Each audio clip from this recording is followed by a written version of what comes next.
the last time I saw you was in Houston at the Bayou City yes. Art Festival. And I want to say that was 23, 24? Yeah. Right? Yeah. It was a while ago, a little while ago. For sure. But I've seen your designs around town at different events. Yeah. I saw a guy wearing one of your shirts. Oh, did you one really? time. Yeah, and I said, I know that guy. I know who did that. That's awesome. Yeah, I was at an event. I was in the Fresh Arts.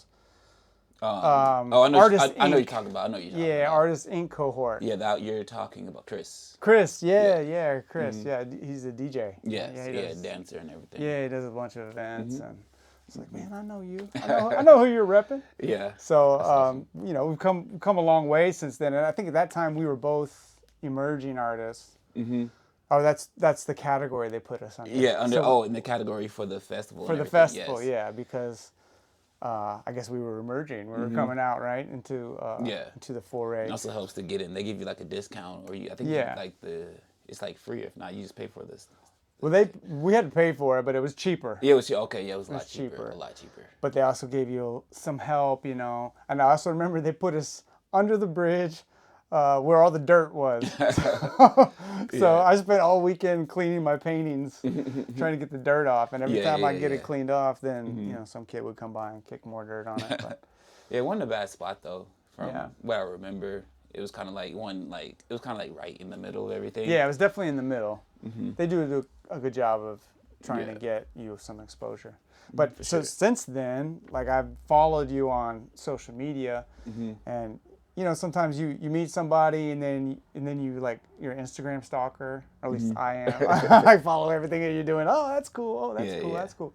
And I remember when the first time I saw your work, a piece of which we have here behind us is, so I thought, man, this dude's got something going on. It's so different than what you normally see at art shows and galleries or whatever. It's string art, right? That's what we call it. And to me, there's some more than just string going on. It seems like there's a lot of like math, calculations. Yeah, for sure. I don't know. I don't even know how to begin to explain it to somebody. I tried to tell somebody, well, he uses string to paint. Yeah, pretty much. How do you tell people what it is? I mean, it's pretty much that, and it really just depends on where the conversation goes, depending on like the questions they ask me about it. So, like starting with the math thing, if they'll look at it and they'll be like, "Oh yeah, this definitely took some math." So then I'll lead with that. So being that my background is in mathematics. Oh, it is. Oh, okay. Yeah. So you studied math? Yeah, nice. because I taught math through like elementary school and high school and stuff like that.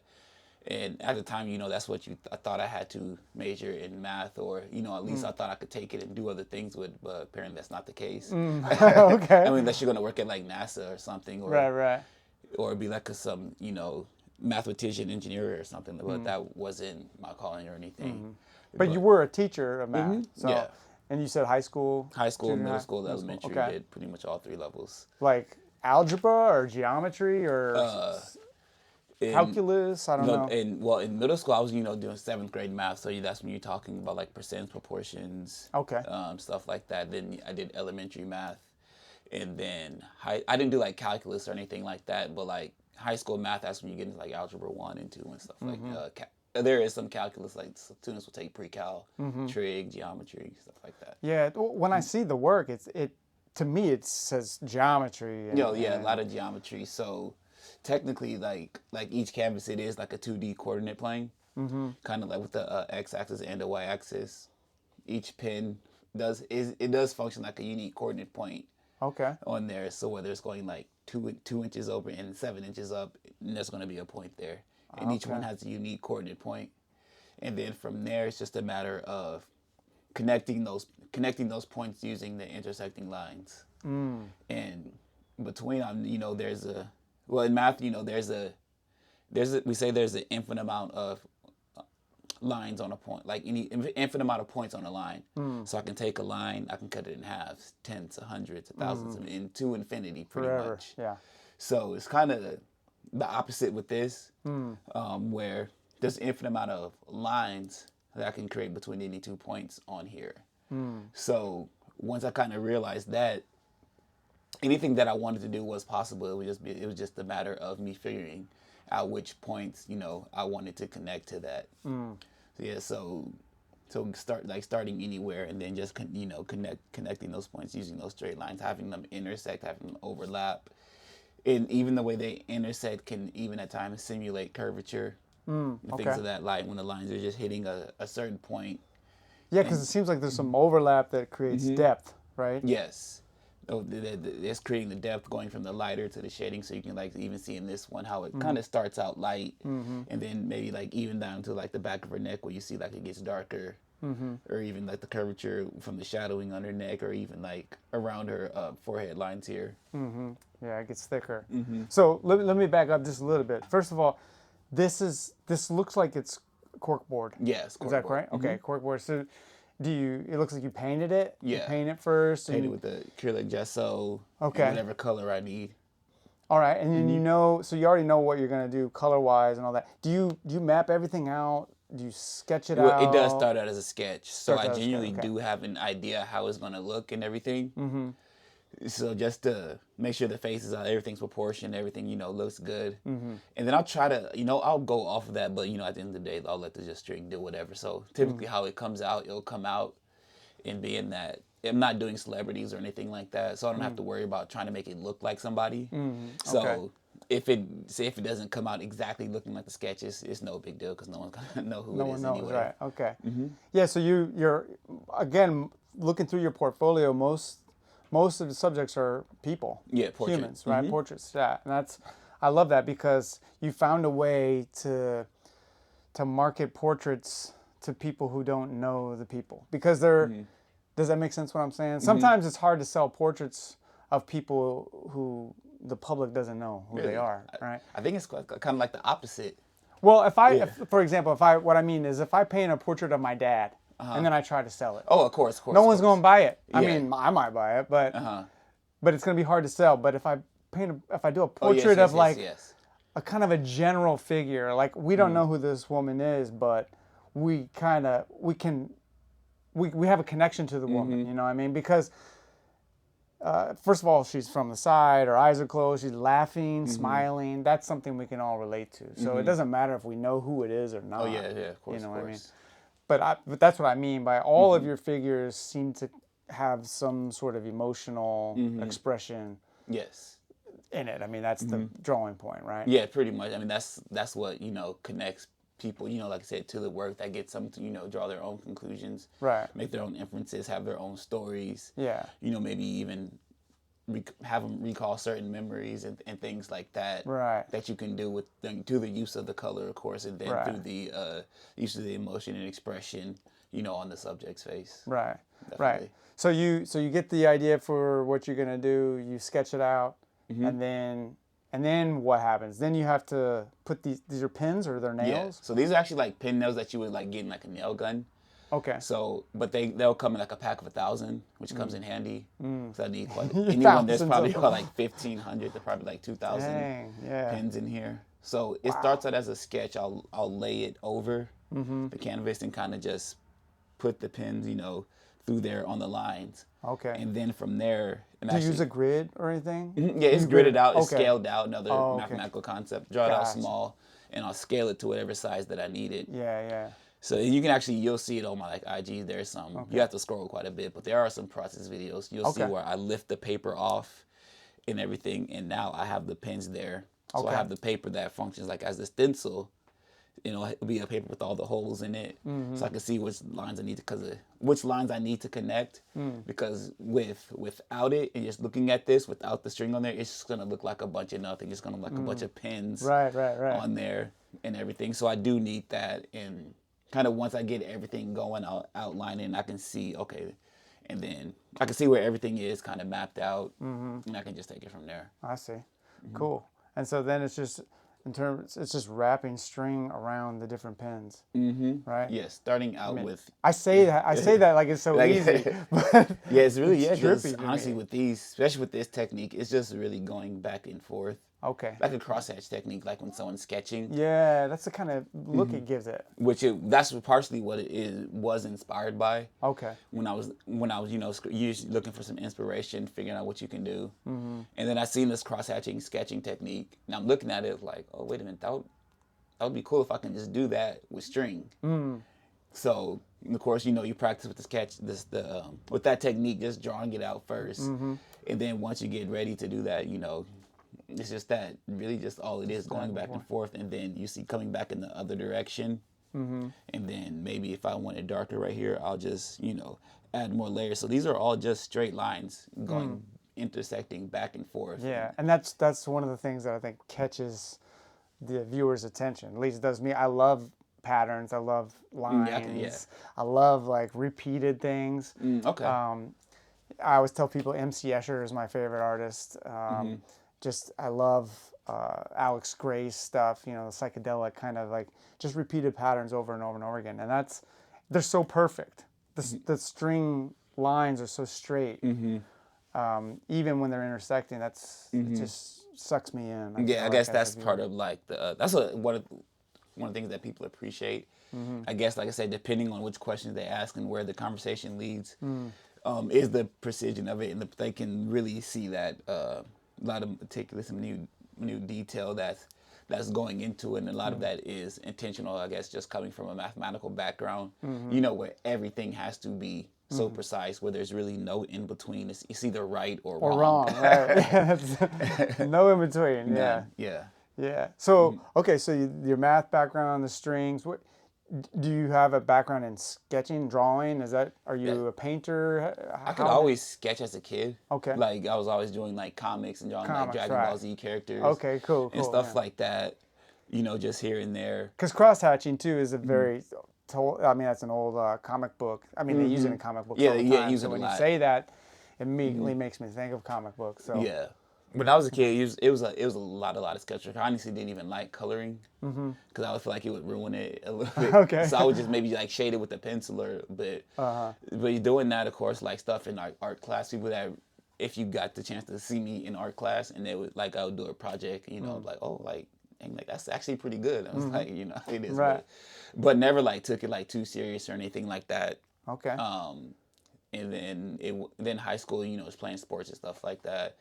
So it wasn't until like my late 20s till I started, just dabbling in it again. Okay.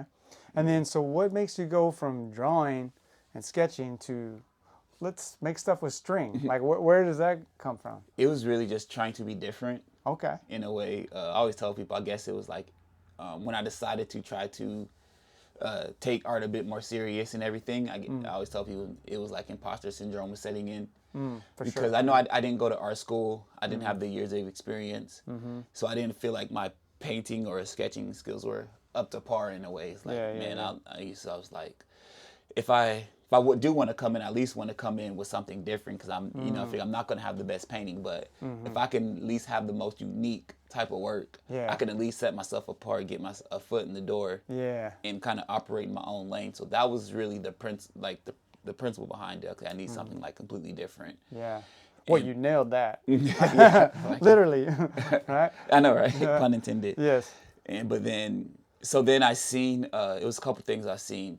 It was an owl that I seen. It was made up of like cuts up pieces of paper from an X-Acto knife.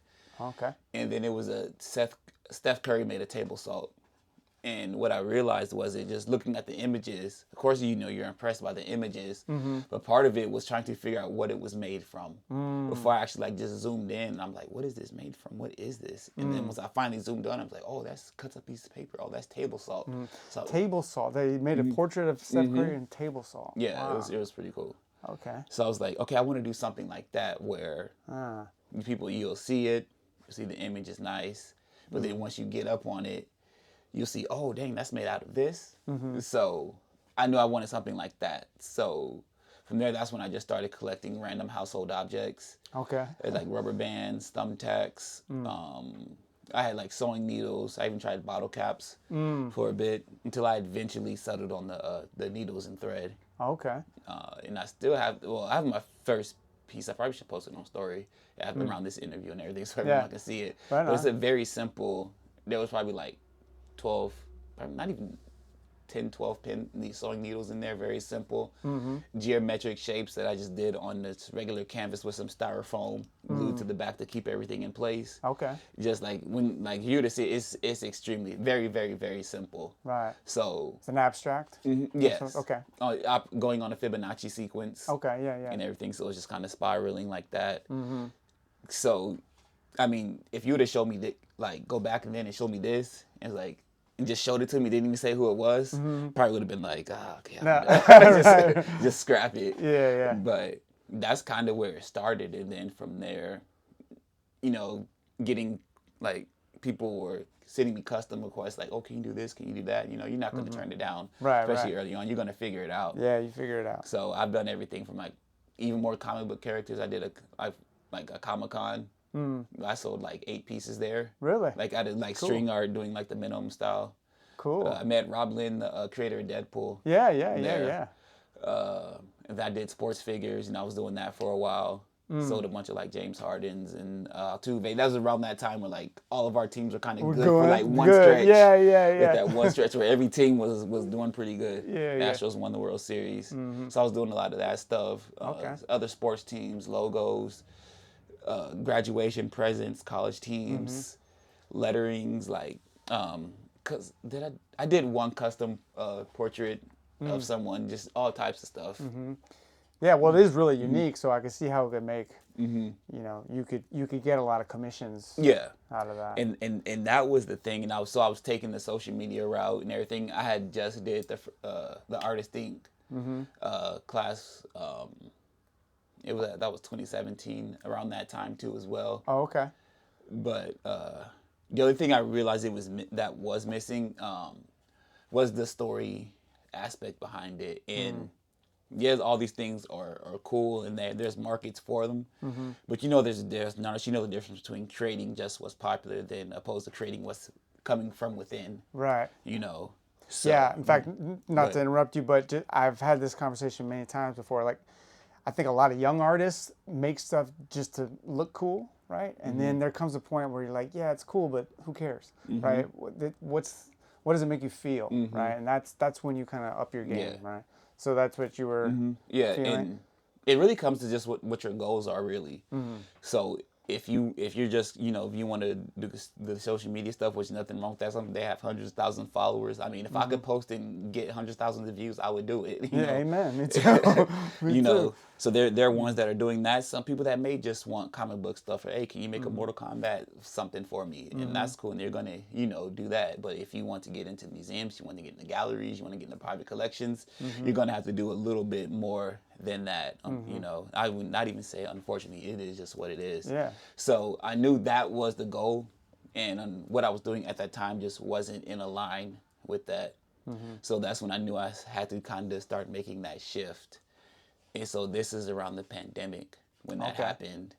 So, and then that whole time, even if you like look on my page, you'll see there's like a time where I took a break and everything. You'll see I'm doing a lot more digital art, which is what you see. Yeah, I remember you doing digital art. Yeah. And then eventually coming back to the string art, like once I feel like, okay, now I got something. Yeah. Okay. Cool. And so I remember at the Bayou City, and then since I've seen, I mean, you've done shows all over town, Houston. You have a piece in Weiss Park, right? I see people drawn to your stuff. First of all, because of the strikingness of it, right? It's different. The lines, like I said, all that stuff draws you in. But then there's a cultural aspect to it too, right? Yes. I remember we talked before. Hip hop was a big part of it, and African culture in general. So, and she looks like an African with the I don't know what you call the gauges. Yeah, the hoop earrings. That's what. Okay. So, what is when you say your stuff is inspired by hip hop culture? Yeah. What do you mean? By that? Man, okay. Let me see. I can give like the short version of it. It's all right. But we again talking about creating from within. That's some of the elements that what I was thinking about when it was like, what do you like? What are you inspired by? What are you influenced by? What do you feel like shaped you and stuff like that? Or what is something that you feel like you know a lot about that you could educate? What story is it that you want to tell? What was that you want to put out there? And of course, all these things are coming from your experiences, you know, of course, not to get too far off the, you know, when artists are telling their story, you know, everything is going to be unique, as opposed to seeing like the same Tupac or Biggie portrait or whoever portraits everywhere you go. You know, every story is going to be unique because everyone has their different experiences. So I was thinking about that, and I just thought about all my observations over time. You know, I was always pretty like a quiet kid, but I was always very observant in everything. So what encouraged me to, I guess, lean more towards hip hop it was just because all the changes that I've noticed over the years and everything from when I first got introduced to it up until now. And then, of course, so you're talking about around 98, 99 when I got back to the States from Germany because my dad was in the Army. Okay. And so how old were you around? I was going into 6th grade. Okay. So I might have been like 11, 12, 13 or something like that. Okay. Around that time. So you're talking about 98, you're talking about like DMX and Eminem. Yep. I was there, dude. I was a big Money. DMX fan. Yeah. That time. And I was so far behind because in Germany we got like Big and Pac and stuff, LL, but you know, we only got so much. But when I came back to the States, it was like, oh my goodness. Like it was just like overload. Like the MTV over in Germany is like completely different. Yeah. Like they didn't play hip hop like that. So I was playing a lot of catch up. And of course became, you know, a nerd about it and really just got immersed into it. So then fast forwarding it up today, I'm just, like I said, noticing the changes to where, of course, you remember where hip hop was a very segmented thing. Like you have like the hip hop kids over here, you got the skaters over here, you got the rockers over here, you got the pop stars over here. Yeah. But now I feel like the lines are so blurred right now between all the genres. A lot of times it's even hard to tell what's hip hop, what's pop, what's rock. They're all working together. It's all working together. And you know, and then I've noticed how indeed hip hop has become the dominant culture. You know, back then it was like the NSYNCs, the Britney Spears, that was the pop stars, that was the popular music. Now it's Drake. Now, yeah, I'm saying that's the popular music from that, the influences, the style, the fashion, even what you see in comic books, TV shows, movies. They'll throw in random hip hop songs that have absolutely nothing to do with happening in the actual scene. They just threw it in there. So it's just showing like the impact and influence that it's had on the culture. So I wanted to speak to that. Other things that I was thinking about in terms of like African culture, just when I'm seeing like just other artists is doing and getting more ingrained in that over the pandemic and everything like that, when you're just kind of just like sitting alone with your thoughts and everything like that. A lot of that. So actually, I was thinking about hip hop, thinking about, okay, like I want to add in like some traditional African cultures in there. I'm noticing like the similarities between it. So when you're talking about like the face paintings and like the ornaments and the dress and the, you know, the status symbols, they're very similar to, you know, you see back in the day, you saw a rapper with a big chain that symbolized success, you know. Now it's the grill. Yeah, it's the grill, yeah. Or the clothes that they're wearing that symbolize, same thing within African cultures, you know, where the ornaments or headdress might represent like unique or beauty, or neck brace might represent their marriage, or certain ceremonies that might represent when a boy becomes a man and things like that. So then I took all those things and I'm taking all that, and then I'm like, okay, now how can I display that visually?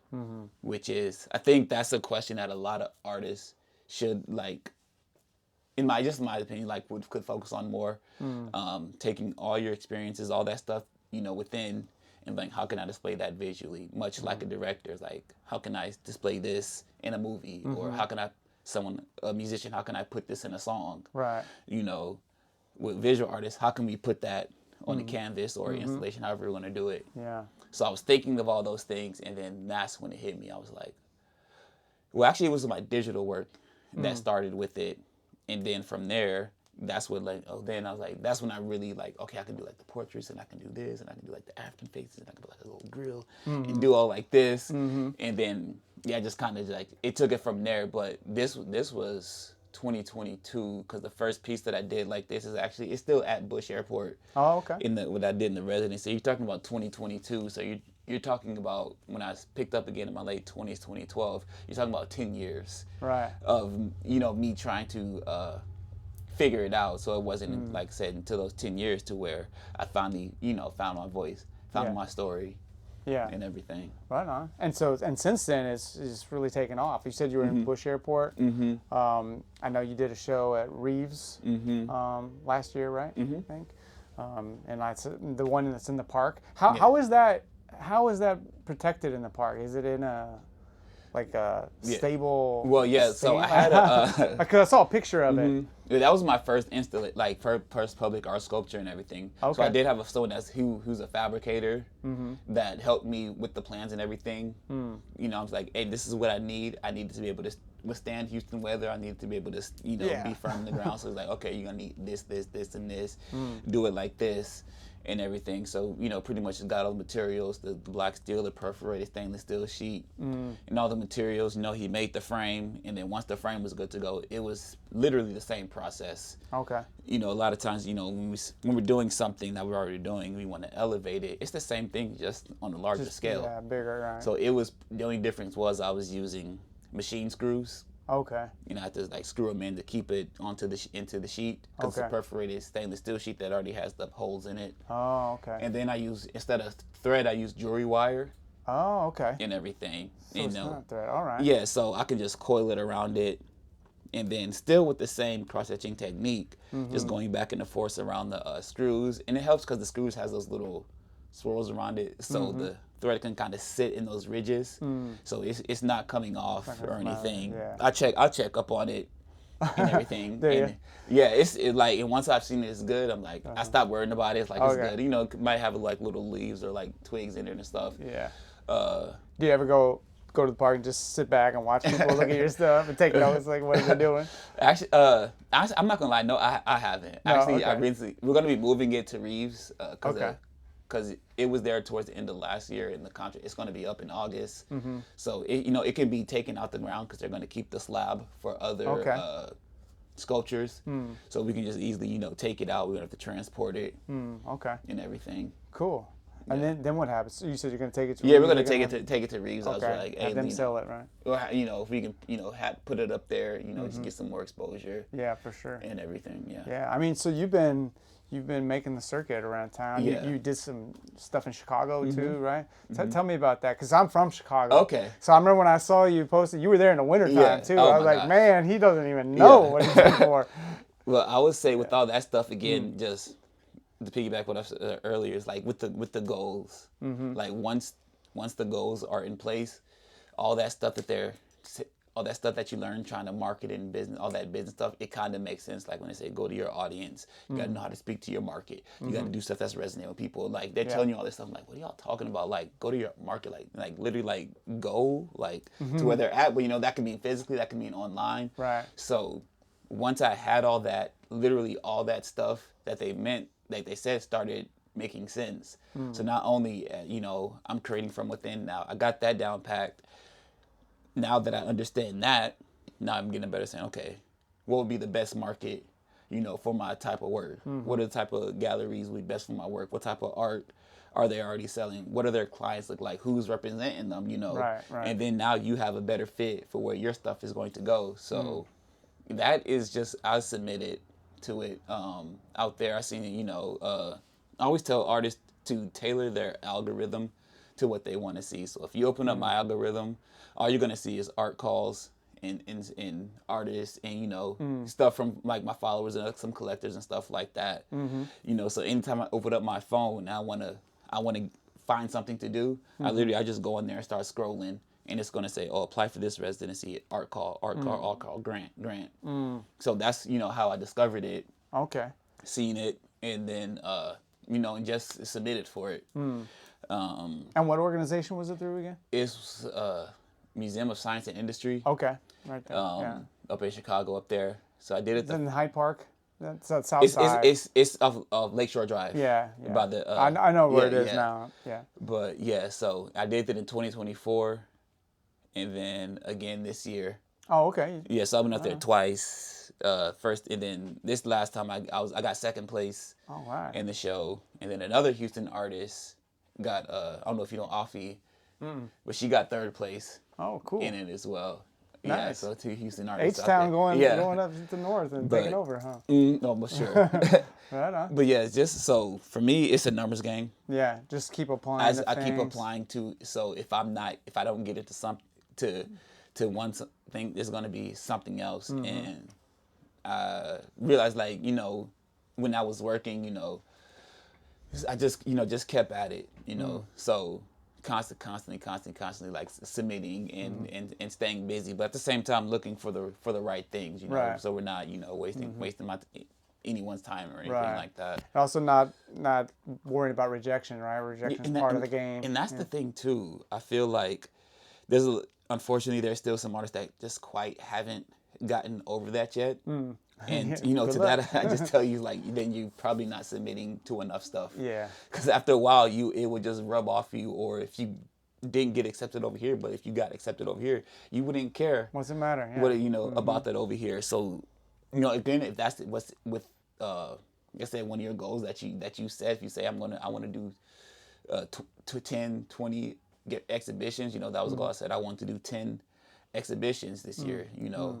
Did that. I did 8. But then that's how I ended up getting my first 2 solo shows. Okay. Through there, Pretty big deal, right? Yeah, and doing all these other things, getting invited, and now getting invited out to shows where a curator be like, hey, I think you should submit to this, to where I'm not having to headhunt. Right. They're looking for you. But yeah, definitely. I would tell them, definitely play those numbers games. Don't be afraid to, like I said, don't be scared of that rejection, and then try to submit to something that you normally wouldn't, or something that you feel like you may not, get into. It really breaks my heart when I hear an artist say, "Oh, you should try to get in this," and they say, "Oh, I probably wouldn't get in anyway." Yeah, I mean, you definitely won't get in if you do that. You definitely won't get in. So do you think you've made a lot of good connections too? Then I would think. Yes. That's a big part of the the art game. Because are you doing this full time now? Yeah, I work from home. You work from home. Okay. But so that's still important to keep those bills paid. Sure. And everything. But yeah, I'd say more definitely full time, and okay. that's what I spend most of the days doing. Yeah, and so it helps to know different people in the game. And just make connections. So much of it is just going to shows and just showing your face. It is. Shaking hands. It is. People start to know you, oh yeah, Jaymes Earl, he's the guy who does the string art. They see it work around. And then there's a lot of mixed reviews about that. And don't get me wrong, yes, we know the art world can be a very elitist space. It's lot of space where people are just, happy to be there. They want to be socialist. Art is it is a different level of access. So, sometimes, you do got to go, you will have to go in there. I mean, God forbid you smile and be courteous and just talk, You don't have to brown nose anybody. Just be yourself. Yeah, and if you feel like you have to be something other than who you are, then, and if you're, again, going back to your goals, it's not, you would just, you'll do away with it. But yes, it does help to know people. No one does anything great by themselves. Right. Nobody. Yeah. Yeah. You're right. Nobody. Like, even Jordan had Pippen.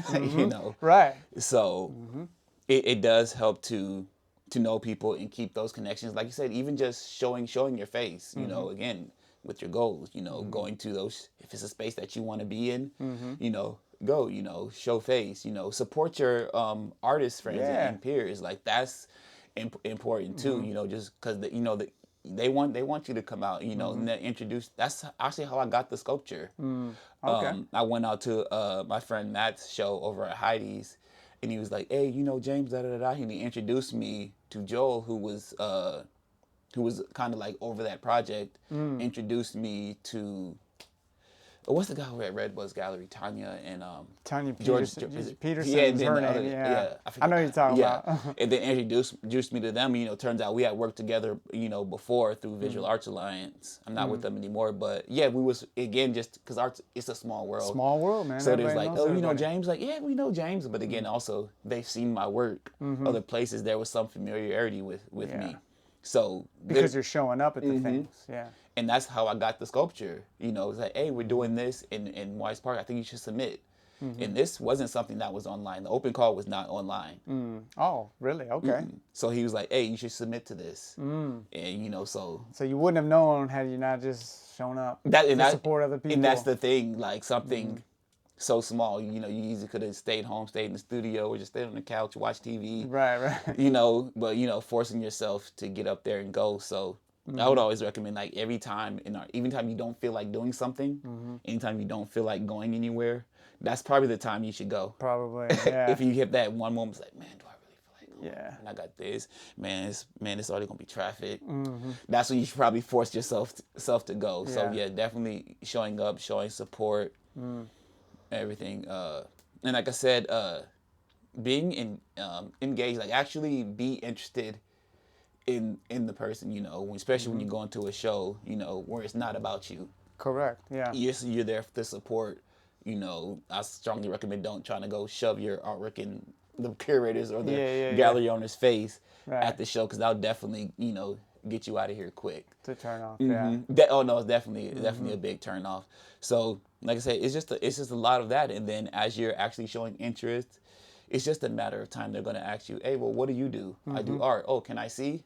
Okay, now there you go. There you go. Right. Yeah. And you mentioned just being around people who you want to be like, right? I've heard people say you're the average of the 5 people you hang around with the most. So if you're hanging out with other people who are in the art space and doing shows, you know, or at least hustling to make it happen, you know, that's going to rub off on you. Everybody's going to rub off on each other, right? Yeah, I think that's a powerful message. So good on you for doing it, man. And congratulations. Again, for me, like I just like seeing other artists successful. Like I want everybody to do well. There's so much space for all of us. Yes. Like art is so subjective, you know. Of course. I mean, some person's gonna like my stuff, some people just ain't. So it's okay. Yeah.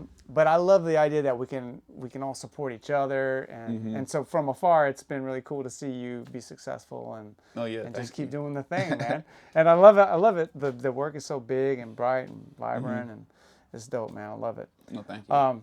Before we go, Jaymes, we're gonna have to do some fast rapid fire questions. All right, sure. No but people can check you out on Instagram at original_Jaymes Earl. Yes. And we'll put it up here on the screen so people see it. You're also on Facebook at Jaymes Earl. Yes. And that's how people can follow you. You put out announcements about the things you're gonna do. So my IG it has a link tree on there. Then you know, you'll see other articles. You'll see my email sign-up sheet was probably like the best way for me to keep up with me. If you're really interested, and also for other artists as well, I strongly advise getting an email list of your collectors. Correct, because you never know when that algorithm is going to just turn off on you. you never know. But you always have your own followers and you always have that client base. Yeah, and man. You don't have to give up half. That's right. That's right. That's awesome. All right, so check them out. Check out Jaymes Earl. All right, so let me ask you rapid fire questions. Right, okay, so you just tell me the answer quickly. Don't go into all the details. Why? This is going to help us know a little bit more about you as a person. Okay, so first one is coffee or tea? Tea. Red or blue? Red. Red, all right. Sunrise or sunset? Sunset's easy. Okay. Forest or beach? Ooh. I'm going to go beach. I know. Well, you can watch the sunset on the beach. Huh? You can watch the sunset on the beach. There you go.